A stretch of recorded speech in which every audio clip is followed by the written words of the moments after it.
안녕하세요. 서영진 목사입니다. 오늘은 성령에 대한 하이델베르크 교리 문답을 읽으며 시작하겠습니다. 제53문입니다. 당신은 성령에 대해서 무엇을 믿습니까? 이에 대한 답은 첫째, 그는 성부와 성자와 함께 참되고 영원히 공존하시는 하나님이심을 믿습니다.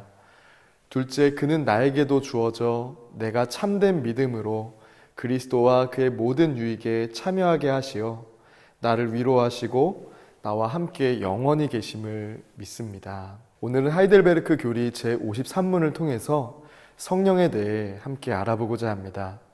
지금까지 사도신경에 대해 살펴본 것처럼 성부 하나님은 작정하시고 창조와 섭리를 통해 그 작정하신 바를 실행하는 분입니다. 성자 하나님은 우리의 구속을 위하여 사람이 되어 고난을 받고 십자가에 못 박혀 죽으셨습니다. 이제 성령 하나님에 대해 살펴볼 차례인데요. 사도신경에는 성령을 믿사오며 라고 말합니다. 성령을 어떤 분으로 믿는다는 것인지 오늘 함께 나누고자 합니다.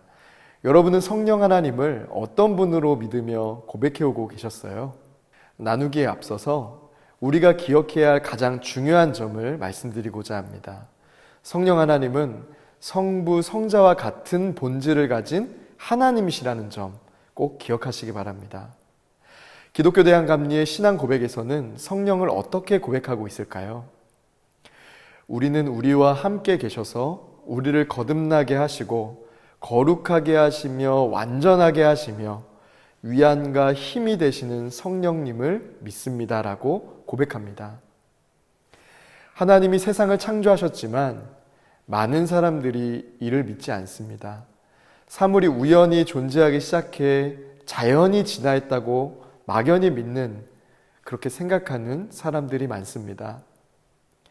그들은 사람의 죄로 이 세상에 비참함과 죽음이 발생했다는 사실도 받아들이지 않습니다. 물론 하나님이신 예수 그리스도가 사람이 되시어 죄의 문제를 해결하셨다는 소식도 전혀 관심이 없는 문제입니다. 성부 하나님이 세상을 아무리 아름답게 창조하셨어도, 또 성자 하나님이 아무리 큰 사랑으로 구원 사역을 감당하셨어도 사람들이 이를 받아들이지 못해 누리지 못한다면 무슨 소용이 있을까요? 그렇다면 어떻게 해야 할까요? 오직 성령이 사람들에게 믿음을 줌으로써 진리를 찾고 발견하게 하셔야 합니다. 미련하고 고집스러운 사람들에게 믿음을 주시는 분은 바로 성령 하나님이시기 때문입니다. 성령을 통해서만 사람들은 예수 그리스도가 누구이신지, 그분이 우리에게 끼친 유익이 무엇인지를 깨닫게 되는 것이죠. 물론 어떤 사람이 복음을 듣고 그리스도를 믿겠다고 결단할 때 그 결단은 본인이 내리는 것입니다. 그는 자신의 죄를 회개하고 슬퍼해요. 또 자신의 죄가 그리스도의 보배로운 피로 용서받았음을 깨닫고 예수님을 주로 고백합니다. 이런 일들은 사람의 깨달음과 고백 그리고 결단으로 이루어집니다. 하지만 이런 일들은 사람의 힘으로만 되는 것이 아닙니다. 오직 성령 하나님이 그 사람을 깨우쳐 주셨기에 가능한 일이라는 것이죠. 성령 하나님은 그리스도의 구원 사역에 대해서도 주도적인 역할을 하셨습니다. 한번 살펴볼까요? 예수 그리스도는 성령으로 잉태되셨어요. 마태복음 1장 18절입니다. 예수 그리스도의 나심은 이러하니라. 그의 어머니 마리아가 요셉과 약혼하고 동거하기 전에 성령으로 잉태된 것이 나타났더니. 아멘. 예수님이 공생애를 시작하면서 요한에게 세례를 받으실 때 성령이 비둘기같이 내리셨습니다. 마태복음 3장 16절입니다. 예수께서 세례를 받으시고 곧 물에서 올라오실새 하늘이 열리고 하나님의 성령이 비둘기같이 내려 자기 위에 임하심을 보시더니. 아멘. 예수님은 성령의 충만함을 힘입었고 성령에게 이끌려 시험을 받으셨습니다. 또한 그분은 성령을 힘입어 귀신을 내쫓으셨을 뿐만 아니라 죽은 가운데에서 부활하셨습니다. 로마서 1장 4절입니다. 성결의 영으로는 죽은 자들 가운데서 부활하사 능력으로 하나님의 아들로 선포되셨으니 곧 우리 주 예수 그리스도시니라. 아멘. 이처럼 성령 하나님은 그리스도께서 이루신 구원을 우리에게 적용하도록 역사하십니다. 한 사람이 그리스도인이 되어 성장하는 데에는 많은 지원과 돌봄이 필요합니다.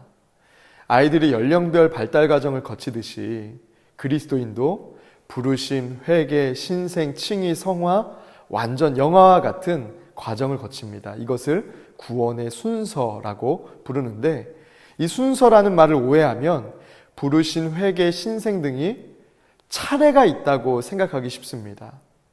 성령은 구원을 단일한 과정으로 적용하시지만 단지 그 과정이 서로 구분되는 다양한 활동들로 이루어졌기 때문에 그 활동들을 논리적으로 배열할 수 있을 뿐입니다. 따라서 순서로 번역되는 이 오더라는 것은요, 질서나 과정으로 이해하는 것이 더 좋습니다. 즉, 구원의 과정 혹은 질서라고 말한다는 것이죠. 여기서 중요한 점은 다양한 활동들이 단일한 과정으로 일어난다는 것입니다. 육신의 부모는 자녀에게 필요한 바를 미리 생각해서 공급합니다. 아이들이 원하는 것만을 공급하지 않고 아이들이 얻으면 혹은 배우면 좋은 것들을 먼저 공급해 주려고 노력하잖아요. 그래서 운동이나 예술도 가르치고 다양한 경험을 쌓을 수 있도록 노력하잖아요. 하나님께서도 성도들이 원하는 것만을 공급하지 않으시고 성도들에게 꼭 필요한데 성도들이 그 필요를 알지 못하는 것까지 공급하십니다. 예수님께서 우리에게 주신 구원이 만약 우리가 알아서 취득해야 하는 자격증과 같다면 그것을 스스로 그 가치를 깨닫고 받아들여서 제대로 누릴 사람이 몇이나 될까요?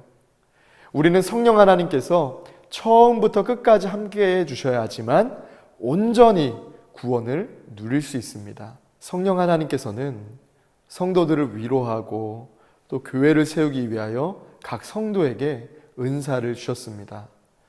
성도들의 은사는 여러 가지이지만 성령은 같습니다.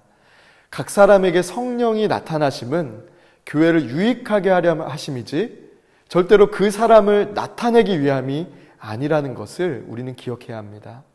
고린도전서 12장 4절에서 7절입니다.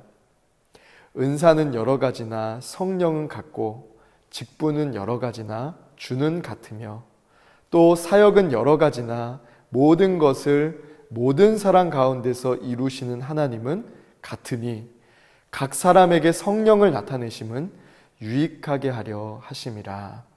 아멘. 성도들은 그리스도의 몸을 이루는 각 부분으로서 은사와 직분을 받습니다. 서로가 서로에게 꼭 필요한 존재이기 때문에 여러 지체들을 서로를 잘 돌봐야 되는 것입니다. 고린도전서 12장 24절에서 25절의 말씀입니다.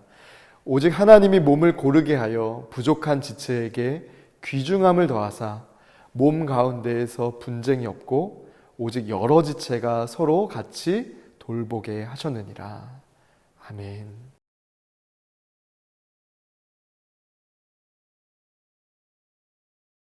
오늘은 우리가 성령 하나님에 대해서 함께 살펴보았습니다. 우리가 사도신경을 고백할 때마다 성령을 믿사오며 라고 말할 때 이제는 우리와 가까이 계시며 우리로 하여금 하나님과 예수 그리스도의 사역을 깨닫게 하시고 또 그것을 믿게 하시는 성령의 은혜를 날마다 믿음으로 고백하시기를 바랍니다. 이 시간 다음의 기도문으로 함께 기도하겠습니다. 살아계신 하나님, 성령 하나님이 아니면 하나님 아버지의 사랑과 인도하심 그리고 예수 그리스도께서 이루신 구원을 깨달을 수도 없고 믿을 수도 없음을 고백합니다. 성령 하나님, 하나님께서 이미 이루신 일들과 앞으로 이루어 가실 놀라운 구원 사역을 볼 수 있도록 영의 눈을 열어주시고 우리의 삶을 하나님의 기쁨되는 삶으로 인도하여 주시옵소서. 예수님의 이름으로 기도드립니다. 아멘.